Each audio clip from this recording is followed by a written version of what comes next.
यस्य प्रसादात् भगवत्प्रसादो यस्य प्रसादात् भवति कुतोऽपि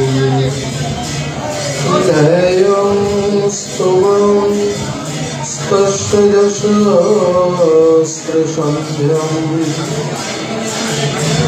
वन्दे गुरुः श्रीचरणारविन्दम्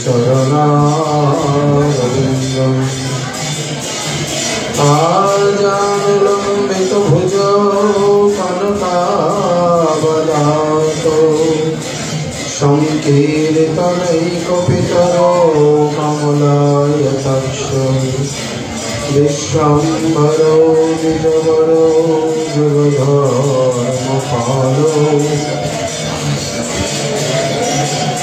वन्दे जगत्प्रियकरो करुणावतारो वृन्दावने विहरतो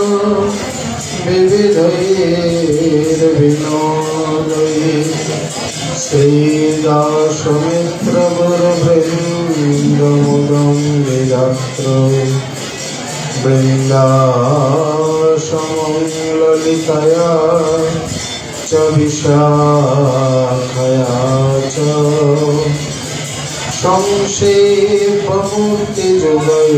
संक्षेपमूर्तिजुगयोश्चरणे प्रपद्ये श्रीमद्भागवतं नौमि यस्यैकस्य प्रसादतः अज्ञातानपि जानन्ति सर्वगमानपि स्वसुखनिवृतचेता तद्बुधस्तन्नभावो पजेतरुचिरलीला कृष्णसारस्तदीयम्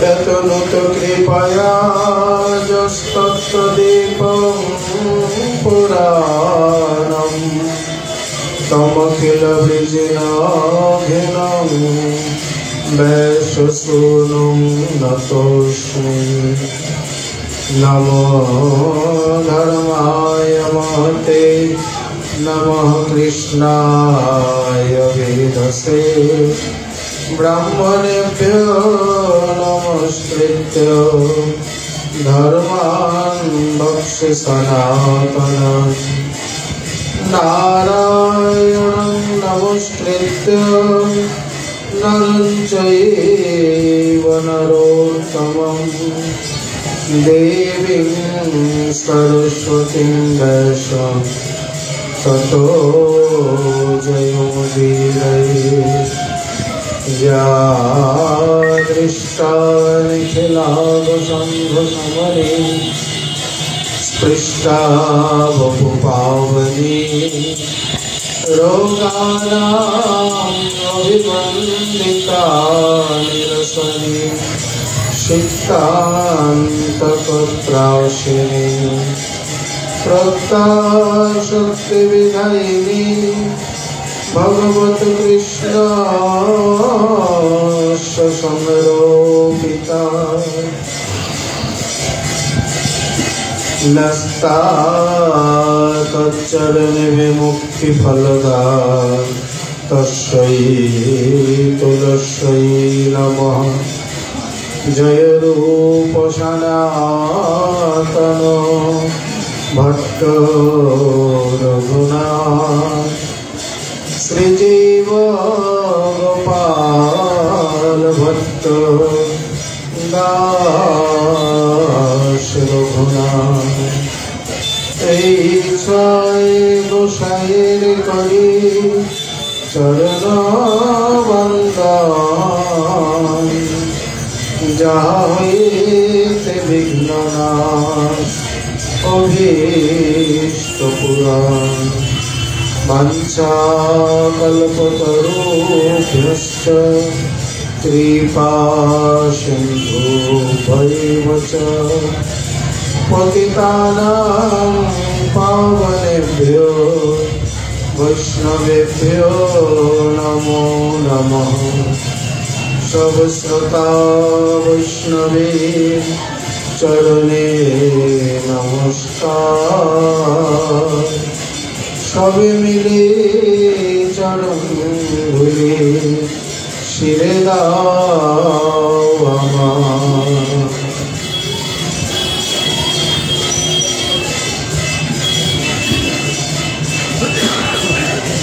जय जय श्री चैतन्य जय नित्यानंद जयाद्वैत चंद्र जय गौर भक्तवृंद।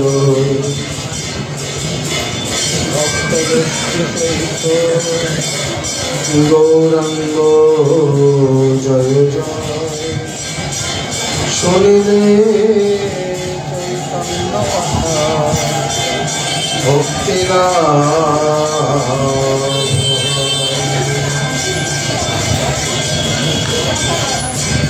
স্থাবর জঙ্গম দেখে না দেখে তার মূর্তি সর্বত্র হয় নিজ ইষ্টদেব স্তুতি। কলিযুগ পাবন অবতার শ্রী শ্রীকৃষ্ণ চৈতন্য মহাপ্রভুর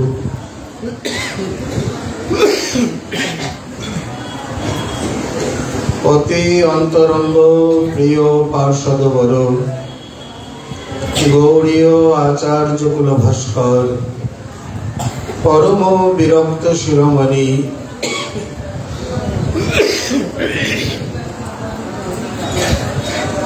कविकुल मुकुटमणि विश्व वैष्णव राजसभा सभाजन भाजन श्री श्री राधा कुंडाश्रयी श्री श्रीलो कृष्णदास कविराज गोस्वामी चरण तदीय अमर महाग्रंथ श्री श्री चैतन्य चरितामृते मध्य लीलाय अष्टम परिच्छेदे श्री श्री राय रामानंद संवाद प्रसंगे परम भागवतेर लक्षण वर्णन करते गिये बोलছেন स्थावर जंगम देखे ना देखे तार मूर्ति सर्वत्र হয় নিজ ইষ্ট দেব স্ফূর্তি। গতকাল আমরা এই প্রসঙ্গে সামান্য দিক দর্শন করে এসেছিলাম। নবযোগীন্দ্র সংবাদ থেকে তিনি প্রমাণ শ্লোক তুলে বলছেন সর্বভূতেষু যৎ পশ্যেৎ ভগবৎ ভাবমাত্মনঃ ভূতানি भगवत्तात्मन्येष भागवतोत्तमः। सर्वभूते जिनि भगवत भाव के दर्शन करें एवं सर्वजीवेर मध्य श्री भगवान के दर्शन करें तिनि हच्छेन एक कथाय परम भागवत। श्री हवि नामक जोगेंद्र तिनि तार बाणीते उत्थापन करছেন এই শ্লোকটি খুবই গুরুত্বপূর্ণ এবং সাধন জগতের জন্য অত্যন্ত প্রয়োজনীয়। কারণ জীবে সম্মান দিবে জানি কৃষ্ণ অধিষ্ঠান এই স্থান থেকে সাধনের শুরু। আর যাহা যাহা নেত্র পড়ে তাহা দেখো আমারই এখানে সাধনের সিদ্ধি। তাহলে মাঝখানে ভগবত দর্শন বা ইষ্ট দর্শন বাদ দিলে কি করে চলবে?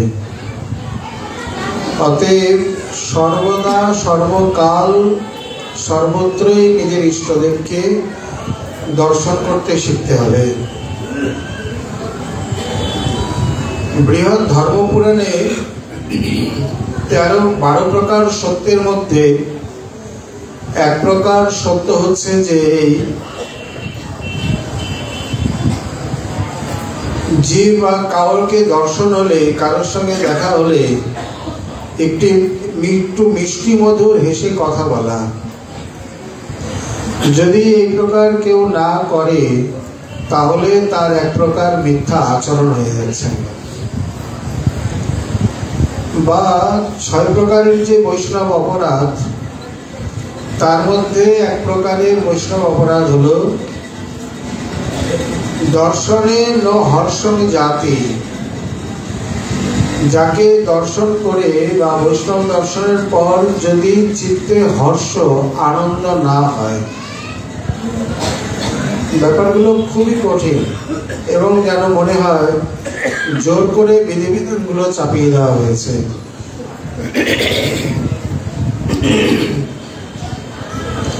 তার কারণ একজনকে দেখে আমার হাসি নাও আসতে পারে, একজনকে দেখে আমার মুখে হাসি আসবে, তারপর আমি কথা বলবো, আর যদি না আসে তার ফলে আমার মিথ্যা আচরণ হয়ে যাবে। বা বৈষ্ণবকে দেখে আমার মনে যদি আনন্দ না আসে, সঙ্গে সঙ্গে আমার অপরাধ হয়ে যাবে। বিধানগুলো কেন দিয়েছেন এগুলো? এর কারণই হলো এই,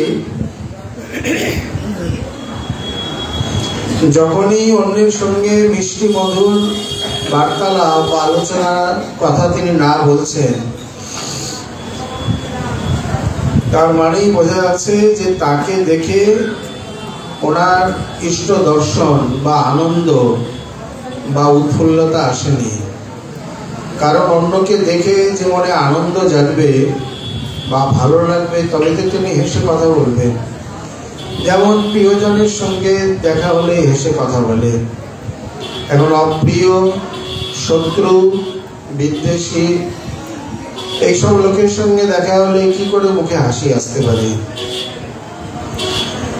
হাসি না আসার প্রমাণ হলো বা না আসলে এটাই প্রমাণ হলো যে তার মধ্যে মানে সর্বত্র তিনি এখনো ভগবত ভাব দর্শনে সক্ষম হননি। বা বিশেষ করে শ্রী বৈষ্ণব, যার মধ্যে ইষ্টদেবের অধিষ্ঠান সর্বজীবে, গোবিন্দ কহেন মম বৈষ্ণব পরাণ, ভক্তের হৃদয়ে কৃষ্ণের সতত বিশ্রাম। অথচ তাকে দেখে মনে আনন্দ জাগে না, তার মানে নিজের ইষ্টদেবকে দেখা হয়নি। এই কারণেই তাকে দেখে মনে আনন্দ বা উৎফুল্লতা প্রফুল্লতা জাগে না। এগুলো তার প্রমাণ স্বরূপ। শ্রী কপিলদেব ভগবান 3য় স্কন্ধে মাতা দেবতীকে লক্ষ্য করে বলছেন, যারা কেবলমাত্র আমার অর্চা বিগ্রহের মধ্যেই আমাকে দেখে, তার বাইরে অন্য কিছুর মধ্যে আমাকে দেখতে জানে না, সমৌঢ্যাৎ ভস্মান্নেব জহতি স, সেই মূঢ় ভস্মেতে গৃহাহুতি দিচ্ছেন। তাহলে কেন? যদি আগুনে বা যজ্ঞে ঘৃতাহুতি দেয়, তার থেকে দেবতাদের মানে হপ তৈরি হয় বা কোন একটা কাজে লাগে, বা ঘিটা যদি নিজেরা খায় বা ঠাকুরের ভোগে দেয়, কোন একটা কাজে লাগে। কিন্তু ভস্মেতে ছাইগুলোর মধ্যে ঘি দিলে সেই ঘি কোন কাজে লাগবে? না দেবতার, না ঠাকুরের, না নিজের কোনো কাজেই তো লাগলো না, ঘিগুলো নষ্ট হলো। তেমনি যারা কেবলমাত্র শ্রী ভগবানেই ভগবত দর্শন করেন আর অন্যত্র দর্শন করেন না বা করতে জানেন পারেন না, তারা মূঢ়, তারা প্রাকৃত ভক্ত। তাদেরকে কনিষ্ঠ প্রাকৃত ভক্তের মধ্যে গণ্য করা হয়েছে। মহৎ দেবানাম অসুরত্বম একত্বম, এটি বেদের একটি মহাবাণী।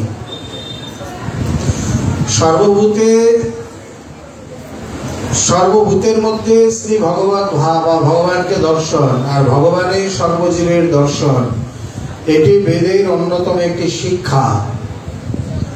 তাহলে শ্রী চৈতন্য চরিতামৃত, বেদ বা অন্যান্য পুরাণাদি সকলের একই অভিমত যে ভগবানেতে সর্বজীব এবং সর্বজীবের মধ্যে ভগবানকে অবশ্যই দর্শন করতে হবে, তা না হলে সাধনে সিদ্ধি লাভ সুদূর পরাহত। প্রায় করে প্রাকৃত ভক্ত বা এই প্রকার কনিষ্ঠ ভক্ত তারা অনেকে হয়তো ঠাকুর সেবা খুব আদর দিয়ে করেন, কিন্তু সেই সঙ্গে জীবের সমাদর বা জীবের সম্মান দেবে জানি কৃষ্ণ অধিষ্ঠান, এই আচরণ তাদের মধ্যে আসেনি বা দেখা যায় না। বহু বহু ভক্ত রয়েছে, বহু বহু জন রয়েছে তত্ত্বজ্ঞানের অভাবে তারা শ্রী ভগবানকে আদর শ্রদ্ধা করছেন, সঙ্গে সঙ্গে যুগপৎ জীব সকলে অনাদর করে তার প্রতি দ্রোহ আচরণ, হিংসা বা বৈর আচরণ করে চলেছে। যেমন মনে করুন কোনো ভক্ত খুব শ্রদ্ধার সঙ্গে আরতি করছেন, ওম জয় জগদীশ হরে, এদিকে বাঁ হাতে ঘন্টা নাড়ছে, ডান হাতে আরতি করছেন। কিছু কিছু মশা আছে, এগুলো খুব মারাত্মক, ও নির্ভীক, কাউকে ভয় টয় পায় না। ঘন্টা নাড়লে কি হবে, হাতের মধ্যে বসেই রয়েছে। এখন রক্ত খাচ্ছে, রক্ত চুষছে, ওদিকে পূজারী দেখলেন আমি ঘাত নাড়ছি তাও ওঠে না, তাড়াতাড়ি প্রদীপের আরতিটা কোনো মতে রেখে তারপরে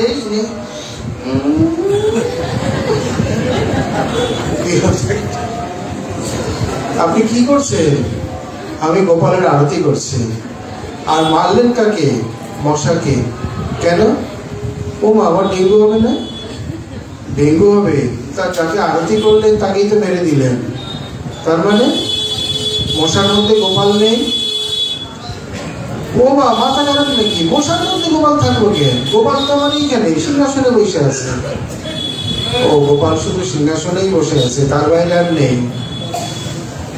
তার মানে সর্বভূতে এখনো ভগবত দর্শন তার সম্ভবপর হয়নি, শুরু হয়নি বা শিখতে শেখেননি। এই কথাটিও হয়তো শোনেননি কোথাও যে সর্বভূতে এই প্রকার ভগবত দর্শন করতে হয়। এখন শুনলেই শুরু হয়ে যাবে, বলে না দীর্ঘকালে সাধন সাপেক্ষ, তাহলে তো সে সিদ্ধই হয়ে গেল। মানে জীবে সম্মান দিবে জানি কৃষ্ণ অধিষ্ঠান, এখান থেকে যদি শুরু হয়, আর যাহা যাহা নেত্র পরে তাহা দেখো আমারে, এইখানে গিয়ে যদি সিদ্ধি হয়, মাঝখানে যে কোনো মতেই বাদ দেওয়া যাবে না বা সর্বত্র তার ইষ্ট দর্শন হবে, তখন তো সিদ্ধাবস্থা, তখন তো পরম ভাগবত হয়ে যাবেন তিনি, শ্রীমন মহাপ্রভু বা নবযোগেন্দ্র যা বলছেন। অতএব এটি যেমন তেমন স্থিতি নয়, তবে বিবেককে তো জাগাতেই হবে। না জানলে আচরণই বা করবেন কিভাবে? এই জন্যে অনেক ভক্তবিও দেখা যায় যে বাইরের বৈষ্ণব বা কেউ আসলে তার সঙ্গে খুব সমাদর, সুন্দর ব্যবহার, বাড়ির চাকর বাকরের সঙ্গে একেবারে জঘন্য ব্যবহার, মানে পশু মনে এরকম ব্যবহার করে না, পশুর সঙ্গে আর একটু ভালো ব্যবহার করে, এত ইতর ব্যবহার। যেমন কথাবার্তা তেমনি ব্যবহার, তেমনি তার খাওয়া দাওয়া, যত বাসি খুশি ইত্যাদি। বাস্তবিক এই যে জীবে সম্মান দেবে জানি কৃষ্ণ অধিষ্ঠান, একজন ভিখারিকে 10 টাকা 2 টাকার বদলে 10 টাকা দেওয়া যায়, কিন্তু তাকে হাত জোর করে প্রণাম করা যায় না। করে না, কে করে? ওই জগতে তো দেখা যায় না। এই জন্যে যেমন কি পরমার্থে কি জাগতিক সংবিধানে দেখা যায় যে আপনি যদি কাউকে সম্মান না করেন আলাদা কথা, কিন্তু অপমান করতে পারেন না, তাতে মানহানি কেস হয়ে যেতে পারে বা সে করতে পারে, কারণ অন্যকে অপমান করার অধিকার কারণ নেই।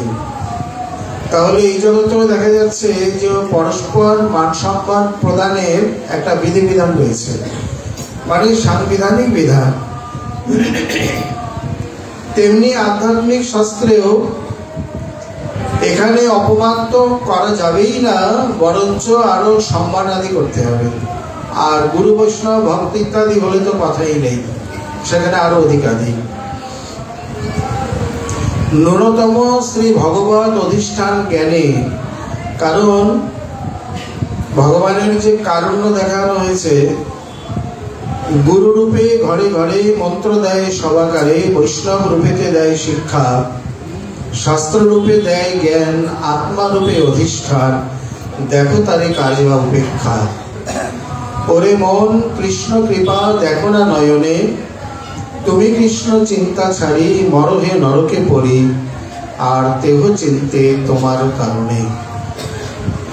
তাহলে এটাই যদি শ্রী ভগবত কৃপা হয়, আমরা অন্যান্যগুলো বাদ দিলাম। জীব যখন তার কর্মফলে নর্দমার কৃমিকীট, তখনও ভগবান তার সঙ্গে আছেন। যখন কুকুর শুকর, তখনও তার সঙ্গে। যখন বৃক্ষলতা, তখনও তার সঙ্গে। যখন দেবদানব, তখনও তার সঙ্গে। এই যে অনাদিকাল থেকে জীবের সঙ্গে তার এই যে মহা অভিযান তিনি কেন করছেন, তার কি দরকার?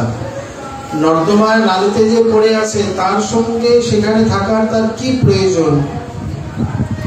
প্রয়োজন অন্য কিছু নয়, মহা কারুণ্যে তারই প্রকাশ। তো যেখানে আমরা তাকে নালীর কীট বলে মনে করি, কিন্তু সেখানে যে কীটের মধ্যে ভগবান অস্তিত্ব শক্তি খেলা করছে, এটা তো কখনো আমরা বিচার করি না বা নিরীক্ষণ পর্যবেক্ষণ সমীক্ষণ করি না। যখনই যে করবে বা তার মধ্যে যখন এই ভাব চলে আসবে, তিনি তখন তাকে উপেক্ষা বা এই প্রকার অনাদর করবে না। অতএব এইখানে তাহলে দেখা যাচ্ছে যে এই রূপে প্রতিটা জীবকে তার যে ন্যূনতম সম্মান রয়েছে, সেই সম্মান তাকে দিয়ে যেতে হবে। ত্রিনাদপি শ্লোকেরও এই তাৎপর্য। অমানি মানদ কৃষ্ণ নাম সদা লবে। অতএব অমানি মানদ মানে যার কোনো মান নেই, তাকেও যিনি মানদান করে থাকেন। ত্রিনাদপি সুনীচেন তরুণীব সহিষ্ণুনা, অমানীনা মানদেন কীর্তনীয় সদা হরি। এই সিদ্ধান্ত শুধু যে গৌড়ীয় বৈষ্ণব ধর্মে বা গোস্বামীগণ বা প্রকার মঞ্জুরিভাব সাধন পদ্ধতিতেই স্বীকৃত হয়েছে তা নয়, সর্বত্র সব সম্প্রদায়। এখানে বলছেন অমানীনা মানদেন, অমানি মানদ, মানম দদাতি ইতি মানদ, যিনি মানদান করেন তিনি হচ্ছেন মানদ। তা যার মান নেই, ন মানো অস্তি ইতি অমানি, মানো অস্তি ইতি মানি, অস্তি অর্থে তাহলে নিরিপত বা নিরিপ্রত্যয়ে। যেমন দণ্ড অশ্ব অস্তি ইতি দণ্ডী, মালা অশ্ব অস্তি ইতি মালি, তেমনি মানো অশ্ব অস্তি ইতি মানি, ন মানো অশ্ব অস্তি ইতি অমানি। মানে যার কোনো প্রকার সম্মান নেই, জগতে ঘৃণ্য ব্যক্তি, দোষী, দণ্ডিত, তাকেও যিনি মানদান করে থাকেন। তাহলে বৈষ্ণব ধর্মের সঙ্গে এই মানদানের ব্যাপারটা এত অঙ্গাঙ্গিভাবে জড়িত কেন?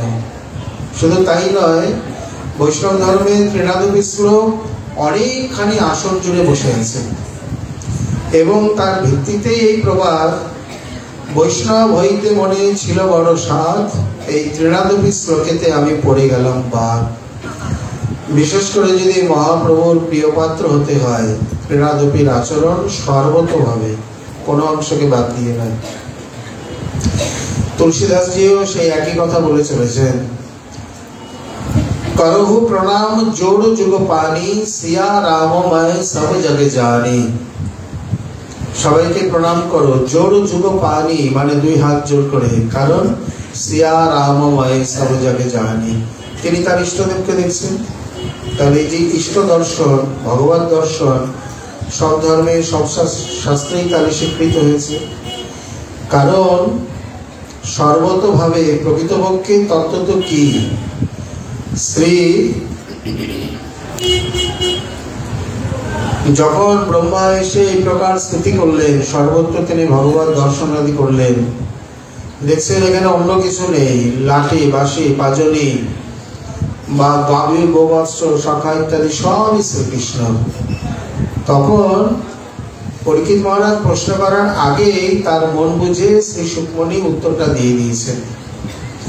বস্তুত জানতা মাত্র কৃষ্ণ স্থাস্নু চরিষ্ণু চ ভগবদ রূপম অখিলং নান্যদ বস্তু ইহ কিঞ্চন। হে রাজন, বস্তুত মানে তুমি বাস্তবিক রূপে জানো, অখিলং ভগবদ রূপম, খিল ভাগ, খিলং মানে খণ্ড, অখিল মানে অখণ্ড, তাহলে সর্বত্র শ্রী ভগবদ রূপ। স্থাস্নু চরিষ্ণু চ, স্থাস্নু মানে স্থবির স্থাবর যা চলে না, চরিষ্ণু মানে জঙ্গম যা চলাফেরা করে, মানে স্থাবর জঙ্গম একাধারে তুমি সমস্ত কিছু জানো ভগবদ রূপ। এই কারণে বেদান্ত দর্শনে জড় বলে কোনো কিছু উল্লেখ নেই।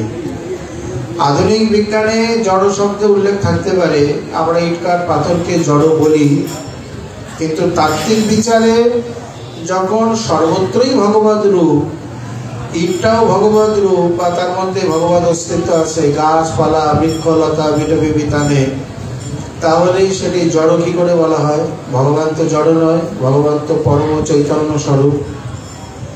এই কারণে বেদান্ত দর্শনের মতে জড় বলে কিছু নেই, ব্যবহারিকে আমরা জড় বলে থাকি।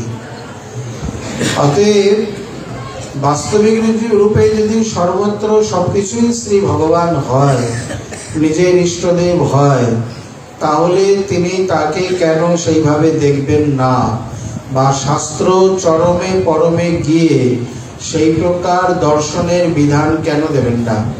আর তা ছাড়া কিভাবেই বা সাধনে সিদ্ধি লাভ হতে পারে, চরম পরাকাষ্ঠা প্রাপ্ত হতে পারে? এই জন্যে সব দর্শন, সব শাস্ত্র, বিশেষ করে ভক্তি সম্প্রদায়গুলি সবাই এই তত্ত্বকে, এই সিদ্ধান্তকে স্বীকার করেছেন। এইবার আসি আমরা ব্যবহারে।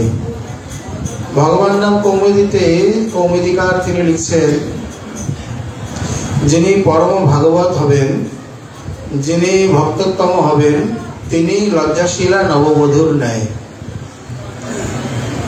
লজ্জাশীলা মানে নববধূ তো এক হাত ঘোমটাই থাকে, সে সামনে দেখবে কিভাবে?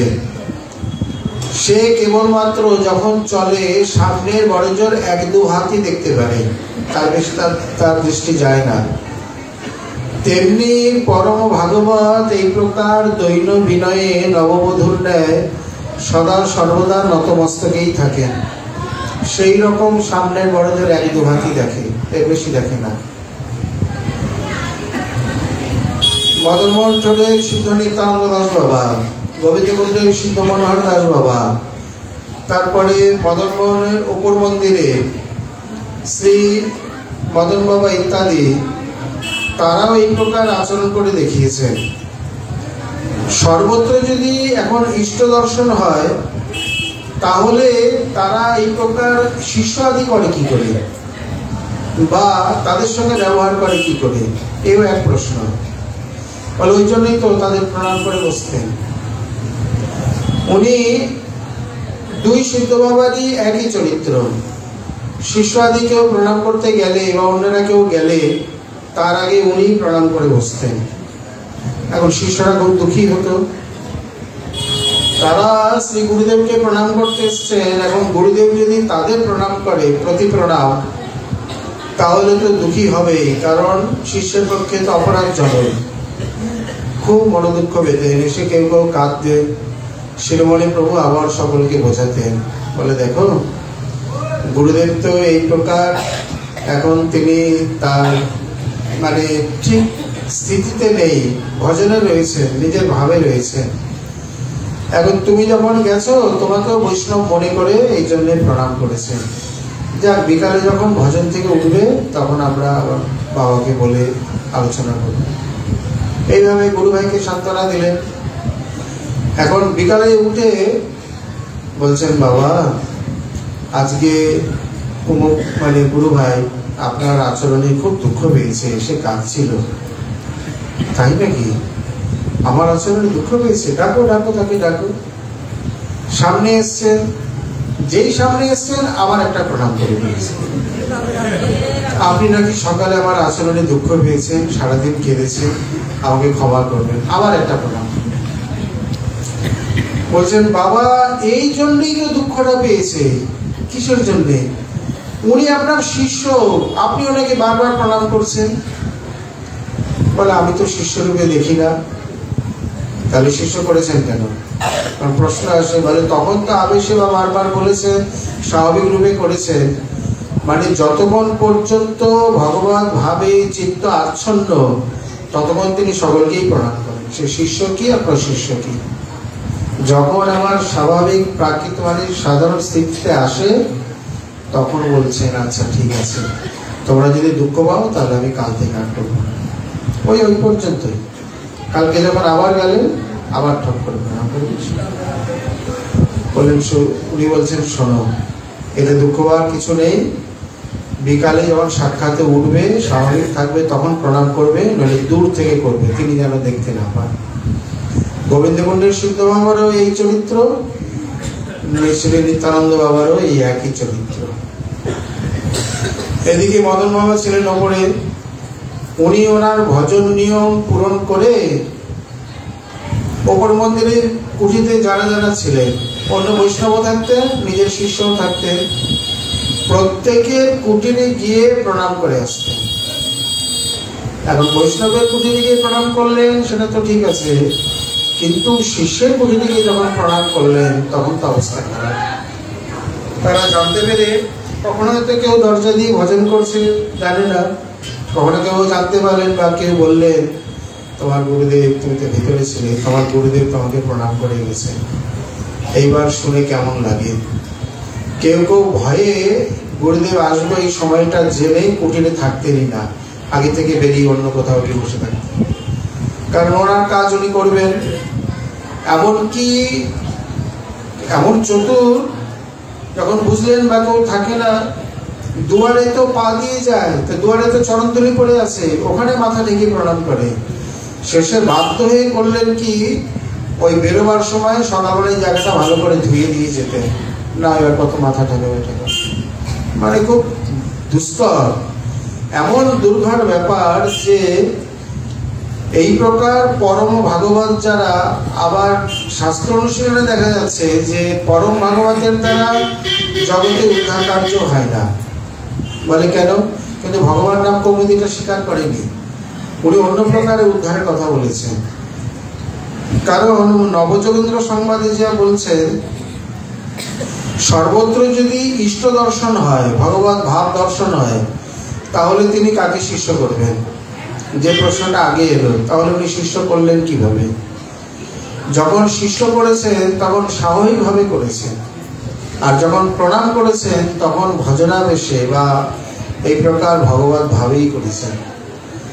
সাধারণত উত্তম ভাগবত সর্বত্র নিজের ইষ্টদেবকে দর্শন করে, এই জন্যে তিনি কাকে প্রণাম, কাকে মন্ত্র দেবেন।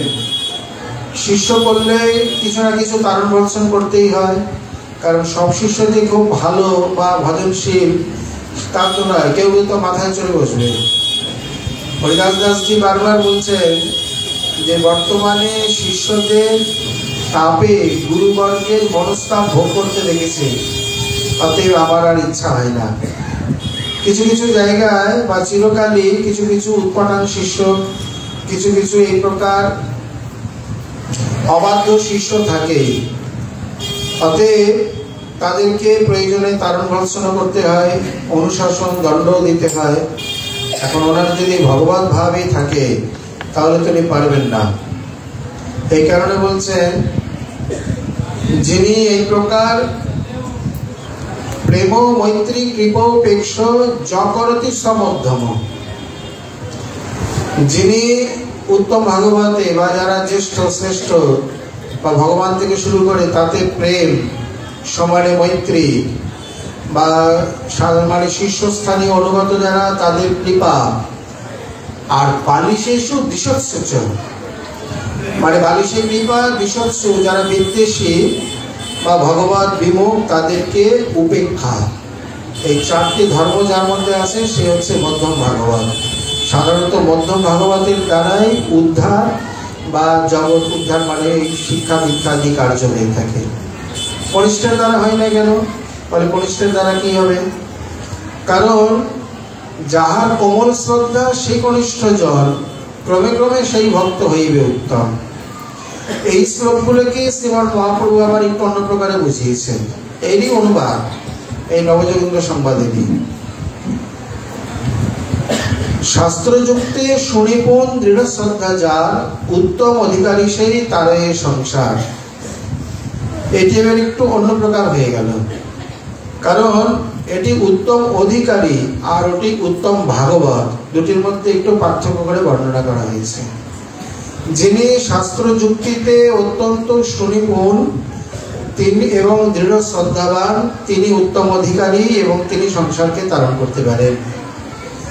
আর কেউ কেউ বলেন শাস্ত্র যুক্তি নাহি জানে, মূল শ্লোকে কিন্তু তা নেই, এটি ভক্তি রসামৃতে তার অনুবাদ। আবার ওখানে রয়েছে শাস্ত্রেষু অনিপুণ, শাস্ত্রযুক্তে অনিপুণ দৃঢ় শ্রদ্ধাবান, মধ্যম অধিকারী মধ্যে করিয়ে গণন, আর যাহার কোমল শ্রদ্ধা সেই কনিষ্ঠ জন, ক্রমে ক্রমে সেই ভক্ত হইবে উত্তম।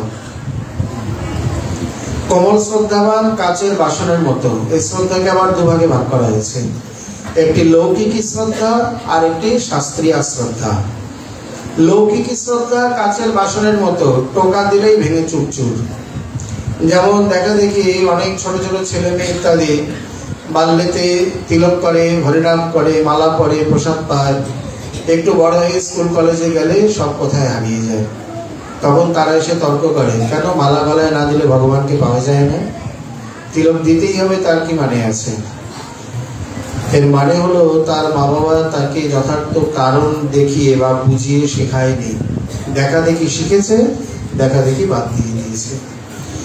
এই কারণে বা এই প্রকার কিছু কিছু ভক্ত আছে, আমরা যে কদিন আগে জ্ঞানী গুরু আর ভক্ত গুরু দৃষ্টান্ত দিয়ে আসলাম, তার সামনে কেউ যদি আধা ঘন্টা বসে তাকে কিছু বোঝায়, সে সব পূর্বে সব কিছু ত্যাগ করে দেবে, তাদের কোনো দৃঢ়তা নেই। তারা এই প্রকার জলের মতো, যে পাত্রে যায় সেই আকার ধারণ করে, তাদের নিজস্ব আকার, নিজস্ব অস্তিত্ব নেই। এখানে কোন যোগী পাল্লায় যদি পড়ে, সে যদি ঠিক মতো ভালো বুঝাতে পারে, ও ভজন সাধন বাদ দিয়ে যোগ সাধনা শুরু করে দেবে। আবার যদি কোনো জ্ঞানীর পাল্লায় পড়ে, সব বাদ দিয়ে বেদান্ত চর্চা করে এই অহং ব্রহ্মাস্মি জপ করা শুরু করে দেবে। আবার যদি কোনো তান্ত্রিকের পাল্লায় পড়ে, তখন দেখা যাবে কোথাকার খুলি হার ওই সব কুড়িয়ে টড়িয়ে এনে রাত্রিবেলা সাধন শুরু করে দিয়েছে। এদের নিজস্ব কোনো দৃঢ়তা নেই। এরা যার কাছে যায়, যেমন বুঝায় তেমনি তখন বুঝে নেয়। এটি লৌকিক শ্রদ্ধার ফল। শাস্ত্রীয় শ্রদ্ধা পাথরে দাগ কাটার মতো, দাগ পড়ে না, আর যদি একবার পড়ে যায় সহসা পেটে না। রঘুনাথের নিয়ম যেন পাষাণের রেখা, সব ওলট পালট হবে, নিয়ম ওলট পালট হবে না। আর সেই সঙ্গে খণ্ড খণ্ড হয় দেহ, যদি যায় প্রাণ, তথাপি না বদনে ছাড়িব কৃষ্ণ নাম। এই হচ্ছে শাস্ত্রীয় শ্রদ্ধা। জগৎ একদিকে ওলট পালট হয়ে যাবে, তার নিয়ম তার শ্রদ্ধা আর একদিকে অটুট, সুমেরুর মতো, হিমালয়ের মতো, হিমালয়ের চট্টানের মতো অটুট হয়ে থাকবে, কেউ নাড়াতে পারবে না। এটি হচ্ছে শাস্ত্রীয় শ্রদ্ধা। শাস্ত্রীয় শ্রদ্ধা প্রথমে জন্মায় না, আর যদি জন্মায় তো সাধারণত নষ্ট হয় না। শ্রদ্ধ বিশ্বাসং দধাতি ইতি শ্রদ্ধা, এটি একটি অব্যয় পদ। তার মানে বুঝিয়ে দিচ্ছে, যে ভাব, যে আচরণ ইত্যাদি একবার জাত হলে অব্যয় হয়ে থাকে, কোনো মতেই নষ্ট ক্ষয় ব্যয় হয় না, তারই নাম যথার্থ শ্রদ্ধা। শ্রদ্ধা শব্দে কহে বিশ্বাস, সুদৃঢ় নিশ্চয়, কৃষ্ণ ভক্তি কইলে সর্বকর্মকৃত হয়। অথবা গুরু বেদান্তাদি বাক্যেষু বিশ্বাস শ্রদ্ধা। এবং এই বিশ্বাস যেমন তেমন হলে হবে না, একেবারে সুদৃঢ়, পাষাণের মতো। পাষাণ ফেটে যেতে পারে, কিন্তু এর নড়চড় হবে না। তাহলে যেখানে কোমল শ্রদ্ধা বা এই প্রকার কনিষ্ঠ অধিকারী, তার দ্বারা জগতে প্রচার বা শিক্ষা ইত্যাদি কি করে সম্ভব? কারণ সে তো নিজেই এখনো পাকাভক্ত হয়নি, সে তো নিজেই সর্বোৎকৃষ্ট দর্শন করতে শেখেনি। সে কেবল তার অর্চা বিগ্রহটুকুকেই জানে, তার বেশি কিছু জানে না। অতএব এই প্রকারে এই সকল ভক্তের দ্বারাও যথার্থ মঙ্গল, উদ্ধার বা জগৎ কল্যাণ হয় না। কিন্তু ভগবান নাম কৌমধিকার তিনি একটু অন্য প্রকার বলে গেছেন। এবং তার কথাটি খুবই যুক্তিযুক্ত এবং সুন্দর। তিনি বলছেন, পরম ভাগবত জগতে যদি মনে করো কোথাও গেলেন না, এক জায়গায় আসন জয় করে ভজন করছেন। আগেকার দিনে আমাদের সম্প্রদায়ে বহু মহাত্মা করেছেন, এখনো করেন। তারা গমনাগমন করেন না, একত্র এক স্থানে থেকেই ভজন করছেন। মনে করুন যেমন সিদ্ধ রামকৃষ্ণ পণ্ডিত বাবা আদির মতো শিষ্য করেননি, যদ্যপি তিনি শিক্ষাদি দিয়েছেন। মনে করুন তিনি মন্ত্র দেননি, বাইরে যাননি, কোনো গ্রন্থ লেখেননি, বা এই প্রকার কাউকে উনি উপদেশ করেছেন, ভজন শিক্ষা দিয়েছেন, আমরা তর্কের খাতিরে ধরলাম। উনি দৈন্য বিনয়ে কাউকে কোনোদিন একটা কথা বলে না, একটা পশু পাখিকেও উপদেশ করে না, কাউকে বা কারোর সঙ্গে দেখা সাক্ষাৎ কাউকে কাছে ঘেঁচতে দেয় না। সর্বতভাবে কুর্মের মতো নিজেকে আবৃত করে সারা জীবন ভজন করে গেলেন। তাহলে ওনার দ্বারা জগতে কি প্রচার প্রসার হলো? সেখানে উনি বলছেন যে উনি যদি কোনো গ্রন্থ না লেখে, কোনো শিষ্য না করে, মঠ মন্দির না করে, বিগ্রহ স্থাপন না করে, কাউকে মৌখিক উপদেশ পর্যন্ত না দান করে, তথাপি ওনার অবস্থানের দ্বারাই জগতের পরম মঙ্গল সাধন হয়ে থাকে। কেন? কারণ সিদ্ধ পুরুষের ক্ষেত্রে একটা কথা বলা আছে, যারা ভগবত প্রাপ্ত পুরুষ বা মুক্ত পুরুষ, তারা যদি কখনো কোনো ভগবত কার্যের জন্যে মানে ভগবত আদেশে, তাদের তখন আর কর্মফলে আবাগমন হয় না। তারা তখন এই প্রকার ভগবত ইচ্ছাতেই জগতে আসেন। এখন জগৎ এমন, এই জগতে এলে কিছু পাপ পুণ্য, কিছু ভালো মন্দ, কিছু শুভাশুভ কর্ম হবেই। যেমন মনে করুন হয়তো তিনি ভাবেতে বা আবিষ্ট হয়ে বা কোনো স্তোত্র পাঠ করতে করতে, ভগবান চিন্তা করতে করতে চলে যাচ্ছেন। পায়ের তলায় কত কীট, পিপিলিকা, পোকামাকড় পড়ে হয়তো মারা গেল। উনি খেয়াল করলেন না, হয়তো কোনো প্রাণী পার হচ্ছিল, তার পায়ের চাপে পড়ে মারা গেল। তার পাপকর্ম হলো, তার অশুভ কর্মে এখানে বন্ধন হলো বা কর্মফল জাত হলো। আবার তিনি হয়তো জলপান করে, ঘটিটা হয়তো 2 ঢোক জল আছে, জলপান করে ঘটিটা রেখে কোনো কাজে গেলেন বা ভাবছেন পরে এসে ঘটিটা ধুচ্ছি। এর মধ্যে কোনো পাখি এসে পিপাসায় জল দেখে সেখান থেকে একটু পান করে গেল, বা কোনো টিকটিকি আরশোলা বা কেউ গরমের দিনে পিপাসায় একটু পান করে গেলেন। উনি জানেন না, ওনার চোখে পড়েনি, ওনার তো পুণ্যকর্ম হয়ে গেল। এখানে তো শুভ কর্মে উনি বাধা পড়ে যাবেন, কারণ এই জগতে শুভ কর্ম বন্ধন, অশুভ কর্ম বন্ধন। এই জন্য তো বৈষ্ণব মহাত্মাগণ প্রাকৃত পুণ্যকর্ম আচরণ করতে যান না।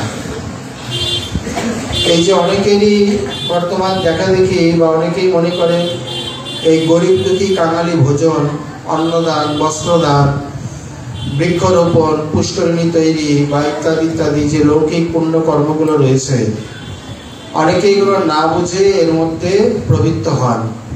বা জীব সেবা, জীবের সেবা করে যেই জন সেই জন সেবিছে ঈশ্বর, জীবে প্রেম করে যেই জন সেই জন সেবিছে ঈশ্বর ইত্যাদি নিয়ে সমাজ সেবা আদি বা লৌকিক পুণ্যকর্মে প্রবৃত্ত হয়ে যান, রত হয়ে যান। কিন্তু প্রকৃত কর্মের রহস্য যারা জানে, গীতার 3য় অধ্যায়কে যারা গুলে খেয়ে গেছেন, তারা কখনো এর মধ্যে প্রবৃত্ত হবেন না। তারা নিষ্ক্রিয়, কারণ তারা জানে ওই একটা লোহার শিকল আর একটা সোনার শিকল। যদি অশুভ কর্মটা লোহার শিকল হয়, তো শুভ কর্মটি সোনার শিকল, বাধা দুটোতে। সোনার শিকলে বাধা পড়লেও বাধা, লোহার শিকলে বাধা পড়লেও বাধা। কি সোনার শিকলে বাঁধলে কি সুখ না আনন্দ? দুটোই তো বন্ধন। জীবের যত শুভাশুভ কর্ম রয়েছে, সেও এক জীবের অজ্ঞানতম ধর্ম, কারণ দুটোতেই বন্ধন যাতে হয়। এই জন্যে প্রকৃত তত্ত্বজ্ঞ, শাস্ত্রজ্ঞ এইসব কর্মের মধ্যে যান না। আচ্ছা, ওটা তো গেল আলাদা প্রসঙ্গ। এখানে যে মুক্ত পুরুষের এই প্রকার কর্মফল জাত হয়ে গেল, মনে করুন ভগবত আদেশে তিনি 20 বছর 40 বছর, যেমন শঙ্করাচার্য এই প্রকার 32 বছর তিনি প্রকট ছিলেন। তা 32 বছর 30-40 বছরে, বা হরিদাস দাসজি 48 বছর প্রকট ছিলেন। এখন এই সময়ের মধ্যে 30 বছর 50 বছর একেবারে তো কম নয়, কত পাপ পুণ্য হয়েছে তার। তাহলে এই পাপ পুণ্যগুলো যাবে কোথায়, কিভাবে নষ্ট হবে? এখানে আবার বেদান্তে বিধান দিয়ে রেখেছেন যে ওনারা মুক্ত, ওনারা নিজ ইচ্ছায় বা কোনো কর্মফলে আসেননি, কর্মফল ওনাদের নতুন করে তৈরিও হবে না। ভগবত কার্য বা বাক্য রক্ষার্থে এসে যতটুকু পাপ কর্ম ইত্যাদি, কারণ তারা স্বেচ্ছায় তো পাপ করছে না, তাদের পাপে তো প্রবৃত্তি নেই। যেমন নরক থেকে আগত জীব, তার পাপে প্রবৃত্তি রয়েছে, সে ইচ্ছা করে পাপ করে। অনেকে জেনে শুনে মশা মারে, বা কতগুলো বাচ্চা আদি দেখবেন, বা বড় লোককেও দেখা যায় যে পিঁপড়ে আদি দেখলে ডোলে মেরে দেয়, মশা মাছি ইচ্ছা করে ধরে ধরে মারে। এরা নরক থেকে আগত, কারণ পাপের সংস্কার পাপের দিকে নিয়ে যাবে, এটাই বিধান। আর স্বর্গ থেকে যারা আগত, তাদের পুণ্যের সংস্কার মানে একেবারে শূন্য করে পৃথিবীতে পাঠায় না। ওই যে গীতায় বলছেন 9ম অধ্যায়, শীনে পুণ্যে মর্তলোকং বিশন্তি, কিছু পুঁজি দিয়েই পাঠায়, মানে কিছু পাপ কিছু পুণ্য অবশেষ থাকতে পৃথিবীতে পাঠানো হয়, যাতে ওই পুঁজির দ্বারা সে আবার নতুন কর্ম করতে পারে। তার মানে তাহলে পাপী পাপই করবে, পুণ্যবান পুণ্যই করবে। বলে হ্যাঁ করবে, পরিবর্তন বলে পরিবর্তনের জগতে বিধান আছে। পাপী ব্যক্তি চিরকাল পাপ করে যাবে তা নয়, জগতে সাধু রয়েছে, সৎসঙ্গ রয়েছে, ভগবত দর্শন, নাম, প্রসাদ, ধাম ইত্যাদি রয়েছে। কর্মচক্রে ঘুরতে ঘুরতে দৈবাৎ যদি কোনো ক্ষেত্রে গিয়ে পড়ে, পুণ্যকর্ম শুরু হয়ে যাবে, পাপের প্রবৃত্তি বা সংস্কার নষ্ট হয়ে যাবে, বা অন্য যে পাপ প্রবৃত্তি পুণ্য প্রবৃত্তির দিকে মন নিয়ে নেবে। পরিবর্তনের অনেক উপায় আছে জগতে, করতে পারলে হয়। এইভাবে স্বর্গ থেকে যারা আসছে তাদের পুণ্যের সংস্কার।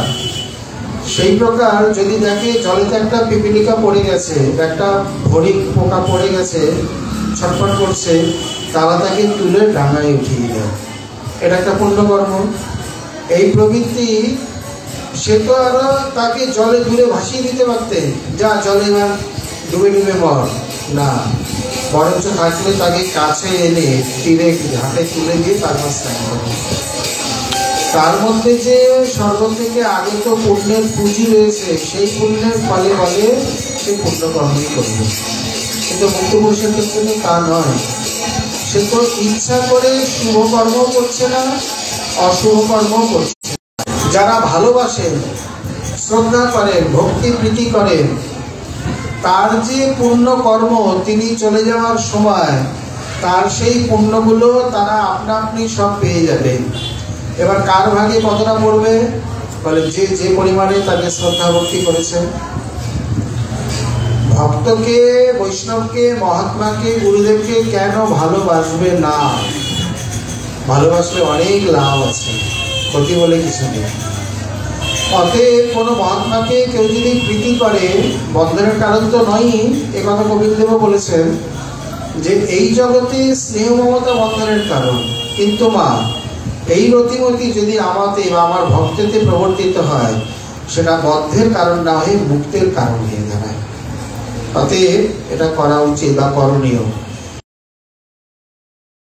খুব ভালোবাসেন, খুব প্রীতি করেন, আন্তরিক রূপেই। তার অন্তর্ধানের সময় বা তিনি যদি প্রকৃতই মুক্ত পুরুষ হয়ে থাকেন, তাহলে তার পুণ্য কর্মাদি বা তার স্বীকৃতি আদি যা মানে এইখানে সে যা জমেছে, ওগুলো আপনা আপনি ভাগ হয়ে যাবে তার প্রীতির পরিমাণ অনুযায়ী। আর যারা তাকে অশ্রদ্ধা, নিন্দা, চর্চা, সমালোচনা, বিদ্বেষ, বৈরতা ইত্যাদি করেছেন, পাপের ভাগগুলো তাদের ভাগে গিয়ে আপনা আপনি পড়তে থাকবে তাদের বিদ্বেষের পরিমাণ অনুযায়ী। সবাই যে মহাত্মাকে ভালোবাসে তা নয়, অনেকে আছেন বিদ্বেষ করে। শ্রী যুগল কিশোর গোস্বামী প্রভু অনেক আগে, প্রায় 300 বছরের কাছাকাছি, তারও বেশি হবে, কম নয়। আজ থেকে তাহলে 300 বছর আগে নবদ্বীপ কত নির্জন, বা বৃন্দাবন আদি কত নির্জন, কত লোক যেত।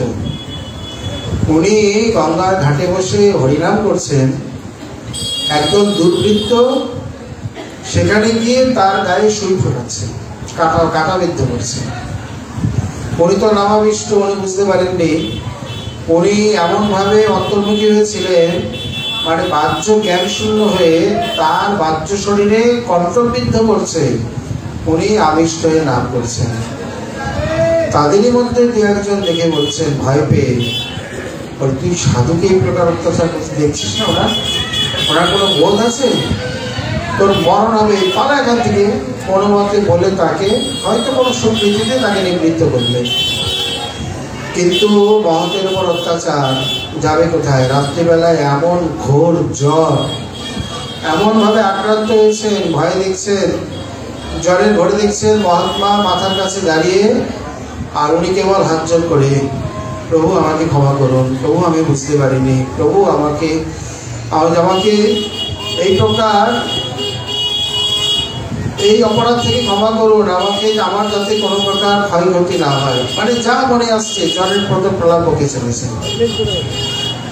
এখন সঙ্গী সাথীরা, বাড়ির লোকজন তো বুঝতে পারছে না। এইবার লোক মুখে শুনে তারা এসে বলছে অমুক দিন এই প্রকার করে এসছে, এর নিস্তার নেই। তাড়াতাড়ি আবার খুঁজে খুঁজে যুগল কিশোর প্রভুর কাছে গিয়ে সমস্ত কিছু জানালেন। তিনি বললেন আমি তো কিছু জানি না, কখন কাটা ফুটিয়েছে? বলে হ্যাঁ, তাদের দুরবস্থা, প্রভু চলুন। উনি কৃপা করে আবার গঙ্গা মহাপ্রভুর চরণামৃত দিয়ে বলছেন যান, এগুলো পাওয়ান ঠিক হয়ে যাবে। মহতের বাড়িতে ঠিক তো হলো, সঙ্গে সঙ্গে নির্বেদে তাদের মনেরও পরিবর্তন হলো। পরে তারাই এসে আবার যুগল কিশোর প্রভুর চরণে আশ্রয় নিয়ে দীক্ষা শিক্ষা লাভ করে জীবনকে ধন্য করে।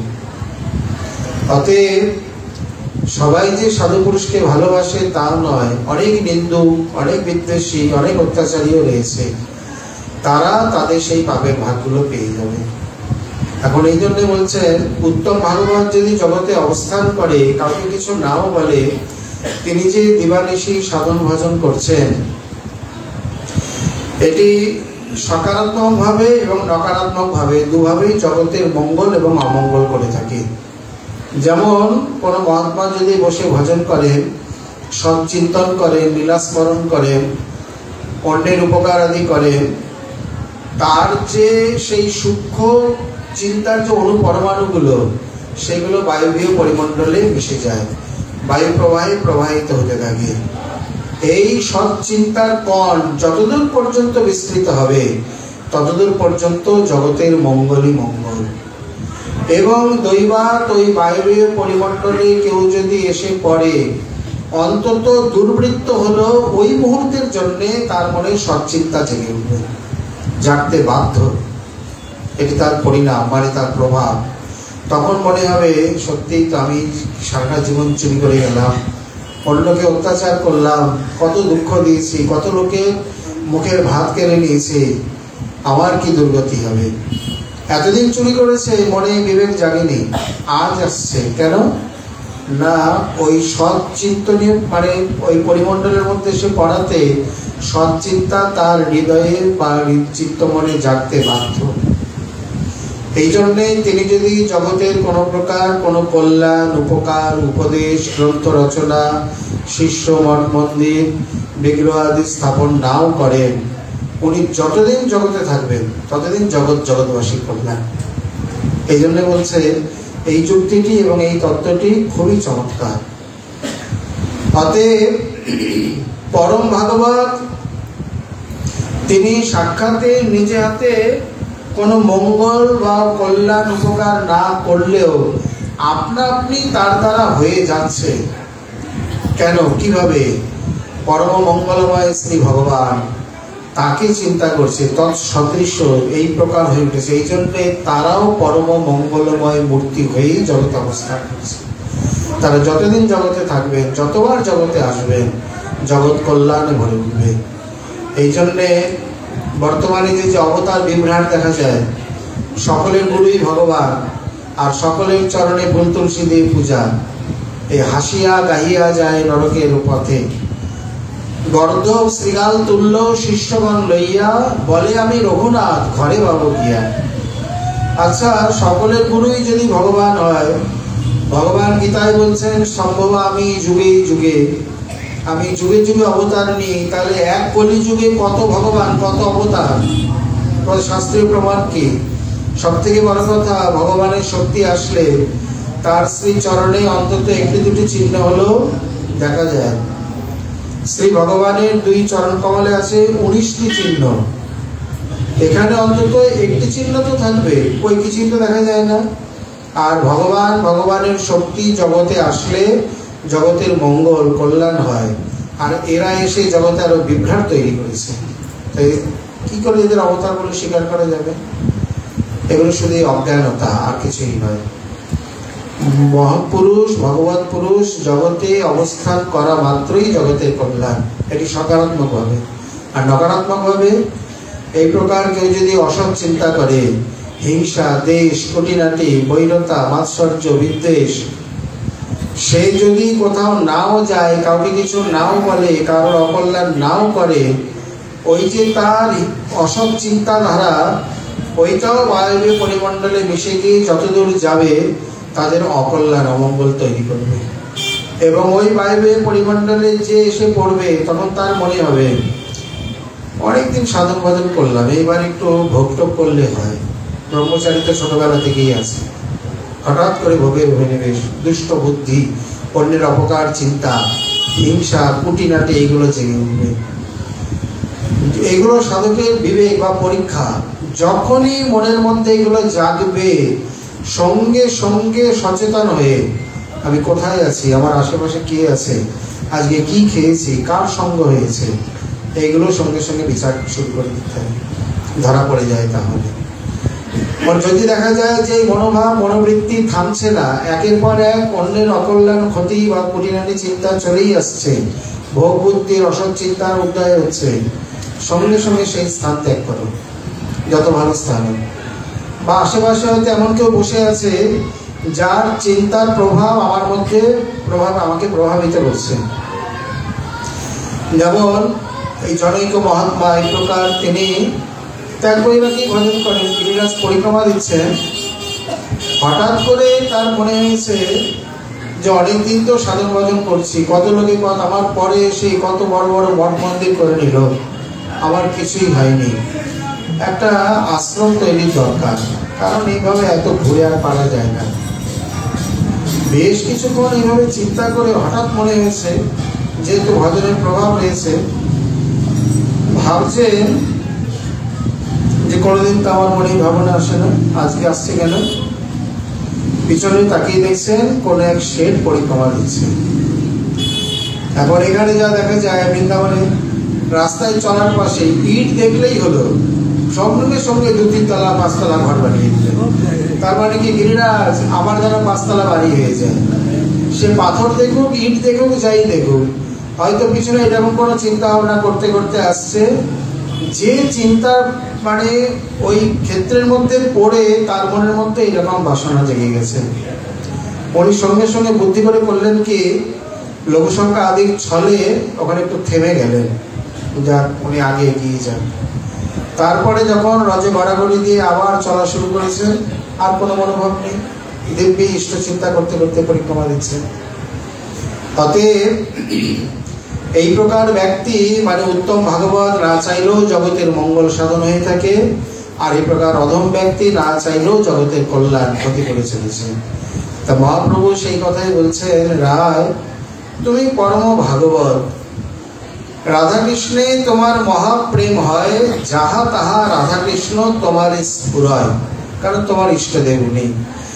এই জন্যে আমার মতো যে মায়াবাদী সন্ন্যাসী, সেই সন্ন্যাসীতেও তুমি শ্যামগোপরূপ, কাঞ্চন পঞ্চালিকা, শ্যামগোপরূপ বলতে কৃষ্ণ, কাঞ্চন পঞ্চালিকা বলতে রাধারানী, মানে রাধাকৃষ্ণকেই তুমি যুগল দেখে নিলে। অতএব আমি সন্ন্যাসী, আমি মায়াবাদী, আমি শঙ্করপন্থী, এটি তোমার স্বভাব। রায় কহে প্রভু তুমি ছাড়ো ভারী ভুরি, মোর আগে নিজ রূপ না করিও চুরি, কারণ রাধিকার ভাবকান্তি করি অঙ্গীকার, নিজ রস আস্বাদিতে করিয়াছ অবতার, নিজ গূঢ় কার্য তোমার প্রেম রস আস্বাদন, আনুষঙ্গে প্রেমময় কইলে ত্রিভুবন। আপনি আইলে মরে করিতে উদ্ধার, এবে কপট করো তোমার কোন ব্যবহার। রায় বলছেন এটা তো ঠিক হচ্ছে না। তো আমি জানি তুমি কি জন্য অবতার নিয়েছো, তুমি কি জন্য এসছো, আর তুমি এখানে এসে এই প্রকার অন্য যুক্তি দেখাচ্ছ, এই সম্ভব, এটা সম্ভব, এটা ঠিক নয়। এই পয়ারের অংশের আবার যে প্রকারে ব্যাখ্যাকারগণ ব্যাখ্যা করছেন, শ্রীমন মহাপ্রভুর কৃপা হলে আবার আমরা আগামীকাল তাকে আস্বাদনে আশা রাখি। আজকে আমাদের শ্রী শ্রী চৈতন্য রায়রামানন্দ সংবাদ কথা এখানেই বিশ্রাম লাভ করুন। নিতাই গৌর হরি গৌর। সকলে প্রসাদ নিয়ে যাবেন। ওই তো খালি কটকটি আর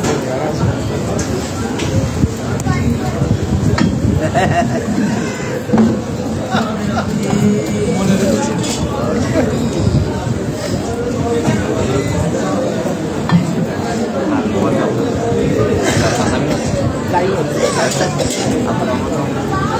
কৃষ্ণ দাস,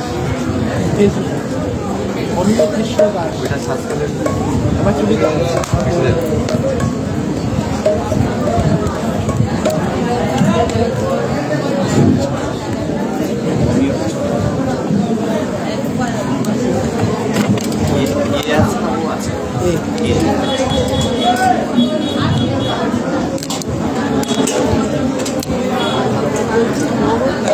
জয় জয় যারা আছেন যেমন শঙ্করাচার্য